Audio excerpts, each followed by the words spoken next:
My beloved brothers and sisters, today I want to speak about something that imprisons many hearts: negative thinking. That quiet voice that says, I'm not good enough, things will never change, maybe Allah doesn't love me. Let me remind you, that voice is not from Allah, that voice is from shaitan. Allah says in the Quran, indeed, Allah will not change the condition of a people until they change what is in themselves. Surah Ar-Ra'd 13:11. Subhanallah, this ayah doesn't say until they change their actions, it says until they change what is inside themselves. That includes our thoughts, attitudes, and beliefs, because what's inside manifests on the outside. If you keep feeding your mind with fear, failure, and negativity, you'll stop walking even when the road is clear. But if you train your mind to trust Allah, even when the road is covered in fog, you'll keep moving. That's the mindset of a believer. Negative thinking is not humility, it's a trap. Shaitan wants you to feel hopeless. Why? Because he knows Allah's mercy is vast, and he wants to cut your connection with that mercy. Allah says, despair not of the mercy of Allah. Indeed, Allah forgives all sins. Surah Az-Zumar 39:53. Despair is not from the believer.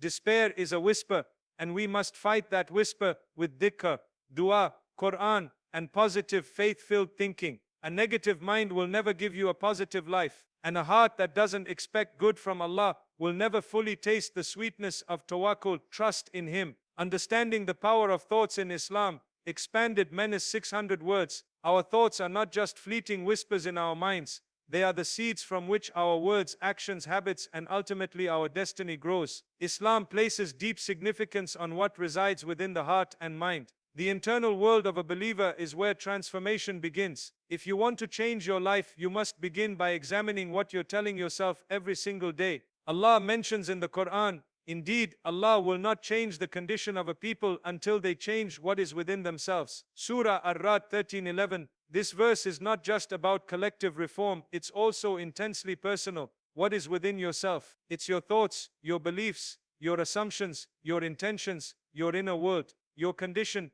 both spiritually and outwardly, changes only when there is a shift inside you. The Quran is teaching us that real change does not begin with fixing the world around you, it starts with correcting the lens through which you see it. If your thoughts are clouded by hopelessness, by fear, by self-loathing or mistrust in Allah, that negativity seeps into your dua, your worship, your relationships, and your ambitions. A person who thinks I will never succeed will not even take the first step towards success. A person who believes Allah doesn't love me will not run to Him in repentance. These thoughts may feel like internal dialogues, but they actually act as spiritual blockages. That's why the Prophet Muhammad ﷺ taught us to think well of Allah at all times. In a hadith Qudsi, Allah says, I am as my servant thinks I am. Bukhari, Muslim. Subhanallah. If you think Allah will forgive you, He will. If you think He will help you through a trial, He will. If you believe He has written mercy for you, that belief is honored by Him. But if you allow your mind to spiral into doubt and despair,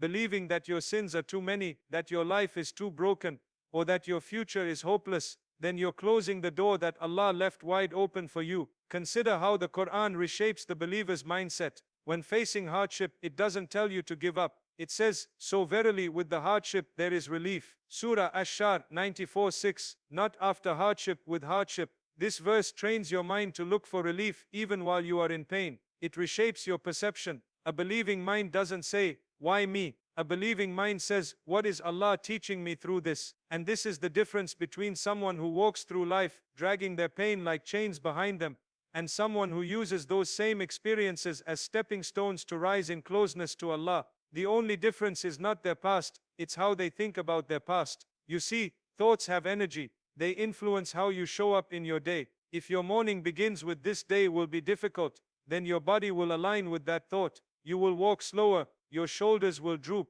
your dua will lack passion. But if your thought begins with, Ya Allah, I know today won't be easy, but I trust you, your body will reflect that courage. Your prayer will feel more meaningful. Your heart will stay afloat. This is why one of the most important forms of worship is tawakkul, trusting Allah, even when things don't make sense. And tawakkul is not just an action of the limbs, it's a state of the mind and heart. You can pray with your body, but if your thoughts are filled with despair, it weakens the strength of your dua. However, when your mind is filled with certainty that Allah hears you, loves you, and has chosen the best timing for you, then even in silence, your soul makes sajda. Negative thinking is not just a personal weakness or a bad habit. In many cases, it is a calculated trap set by Shaitan to distance the believer from hope, purpose, and ultimately from Allah. Shaitan's mission is clear. In the Quran, he vowed to mislead mankind, saying, I will surely sit in wait for them on your straight path.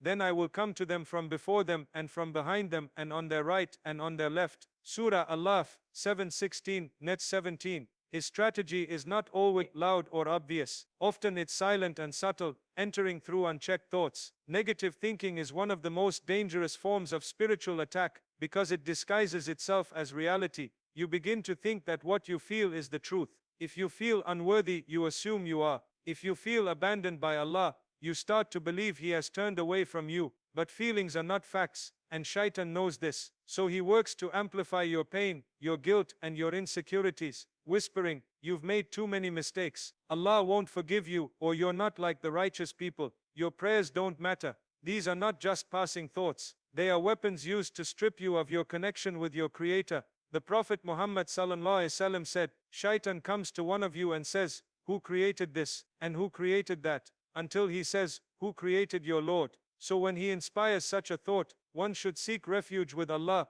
and give up such thoughts. Bukhari, Muslim. This hadith shows us that Shaitan sows destructive ideas in stages. It starts with a small doubt, a moment of despair, a whisper of unworthiness. If not caught, it festers and grows. Once the believer starts internalizing these whispers, it can lead to a chain reaction. First comes doubt, then emotional fatigue, then a decline in worship, then distance from the Quran, and finally, numbness to one's relationship with Allah. Shaitan is patient. He doesn't rush. He slowly chips away at your optimism, your motivation, your inner light, until you feel disconnected and spiritually paralyzed. This is why Allah warns us in the Quran. Indeed, those who fear Allah, when an impulse touches them from Satan, they remember Him, and at once they have insight. Surah Al-Lahf 7:201. Allah is teaching us that the only way to fight back against these negative thoughts is through remembrance. Shaitan wants you to forget Allah, but dhikr revives the heart. When you remember Allah,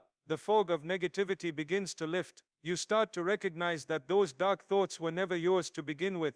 They were planted. It's also important to know that Shaitan thrives in silence. When you isolate yourself and keep your struggles hidden, he whispers louder. But when you speak to Allah in dua, when you confide in a trusted believer, when you surround yourself with dhikr and Quran, his grip weakens. You must replace the inner voice of negativity with the voice of Allah's words. The Quran is filled with hope, mercy, and light. Every verse reminds you that you are seen, heard, and deeply valued by your Creator. Negative thinking also blocks gratitude, and gratitude is a shield against Shaitan. Allah says, then I will come to them from before them and from behind them, and you will not find most of them grateful to you. Surah Al-Lahf 7:17. Shaitan knows that a grateful servant is a powerful servant. When you train your mind to focus on what is going right, to notice the small blessings, and to thank Allah even in hardship, you reclaim your power. You silence the negativity, not by pretending it doesn't exist, but by reminding it who your Lord is. Shaitan wants you to drown in guilt,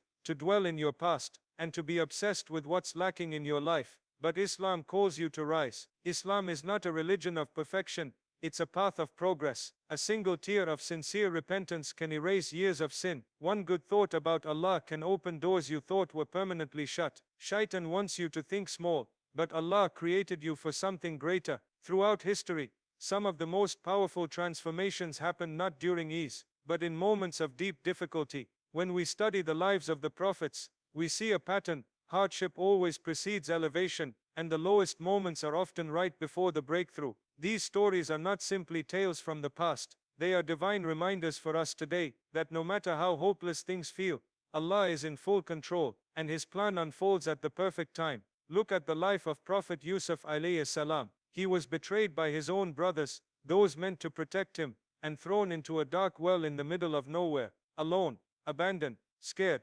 Imagine the thoughts that could have overtaken his mind in that moment. Yet even in that darkness, Allah was with him. What seemed like a complete downfall was actually the beginning of a journey that would take him to the highest ranks in Egypt. But the path to that elevation wasn't instant. He was sold as a slave, falsely accused, imprisoned for years. Every step looked like a setback, yet each of those steps was taking him closer to where Allah wanted him to be. When the time was right, not earlier, not later.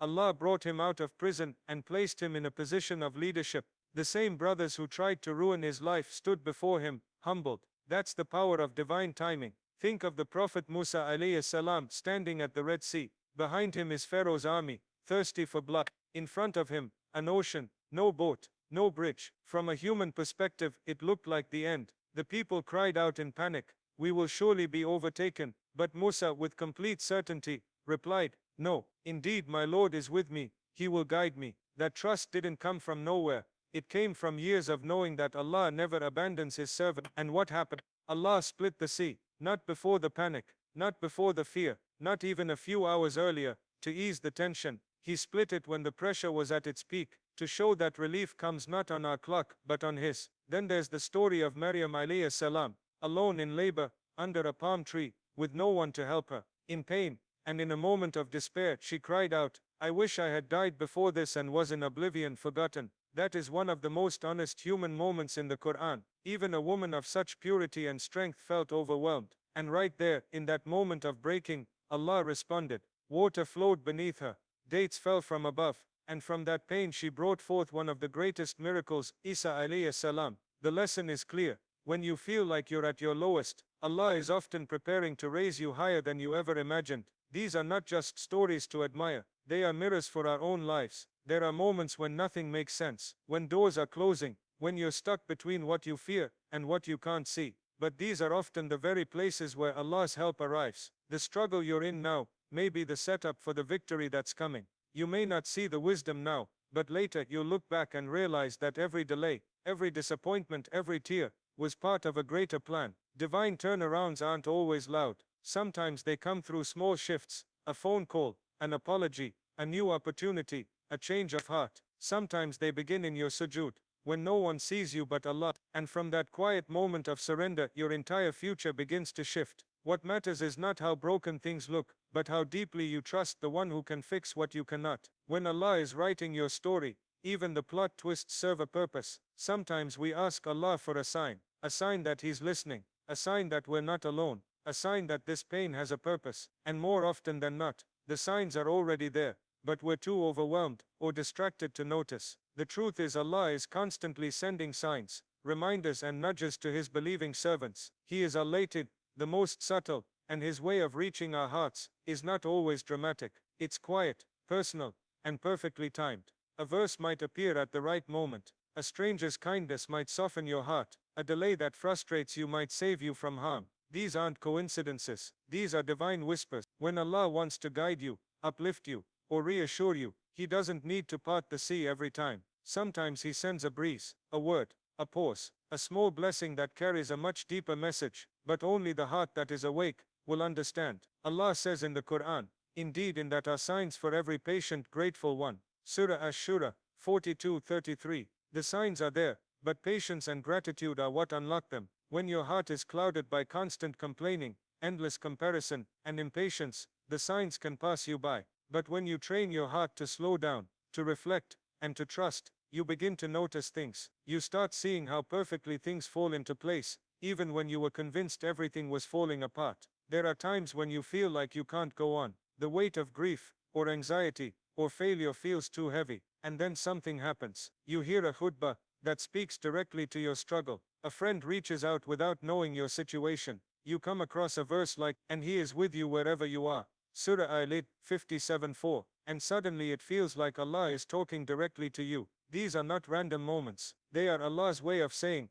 "I am still here. I have not left you. Keep going." Sometimes the sign is in the delay itself. You pray and pray, and there's no answer. At least not the one you expect. But the delay is also a sign that you are being protected, prepared, purified. Allah doesn't delay because He forgot. He delays because He is arranging something better. And while you wait, He is watching how your heart responds. Does it grow bitter, or does it grow closer? The Quran is full of examples where people felt forgotten, but Allah was quietly preparing something greater. Zakaria alayhi salam made dua for a child for years. Decades passed, and nothing happened. But the moment his heart was most connected, and his tongue full of dhikr, the angels came to him with glad tidings. The timing was divine. The child he received was not just any child. He was Yahya, a prophet, someone who carried light and wisdom. The long wait made the gift even more special. Sometimes the sign is in your struggle itself. You're battling a sin, trying to hold on to your deen, crying in sujood, and you feel like you're failing.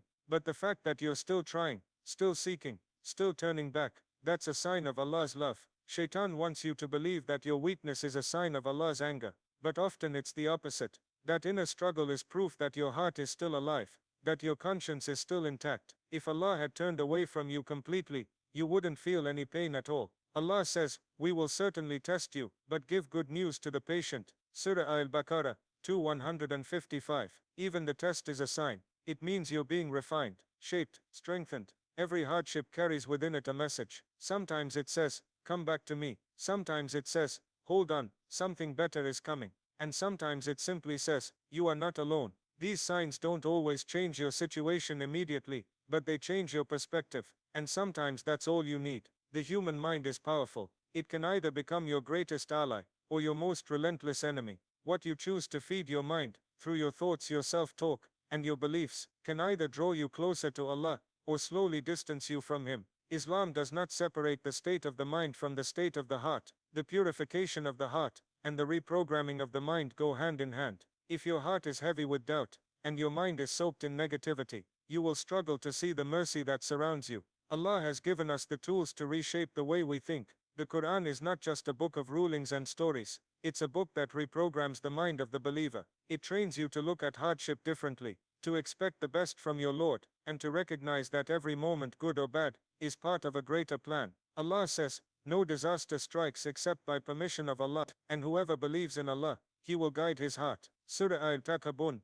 64:11. Notice how belief is tied to internal guidance. The mind that truly believes in Allah begins to see trials as training, delays as divine timing, and pain as purification. Mental reprogramming begins with recognizing your inner dialogue. When something goes wrong, what do you tell yourself? Do you say, I'm cursed, nothing ever works for me? Or do you remind yourself, this is hard, but my Lord is merciful and wise? When you sin, do you drown in shame and stop praying? Or do you rush back to Allah, knowing that He is the one who forgives over and over again? The thoughts you choose are not neutral. They direct your heart, your actions, and your relationship with your Creator. One of the most powerful tools to change negative thinking is dhikr, the remembrance of Allah. The Prophet ﷺ said, the comparison of the one who remembers Allah and the one who does not remember Allah is like the living and the dead.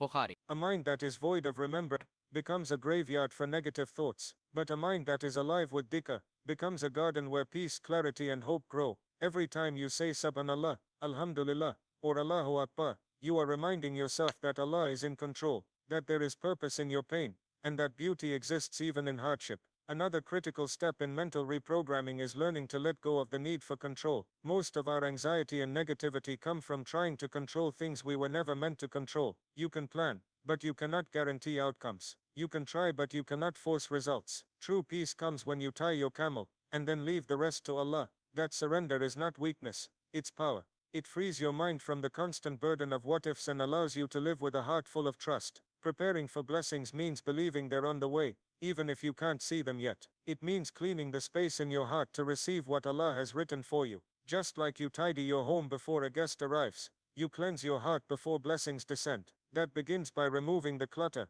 jealousy, despair, anxiety and ingratitude, and replacing them with yaqeen, gratitude, and contentment. Dua is another way to reprogram the mind, but it's not just about asking, it's about asking with certainty. The Prophet ﷺ said, call upon Allah while being certain of being answered. Timidi. That means you speak to Allah knowing that He hears you, and you walk away from your prayer with the conviction that something has shifted, even if the answer hasn't appeared yet. This mindset creates resilience. It allows you to live with calmness in chaos, because your heart is anchored in divine wisdom, not worldly outcomes.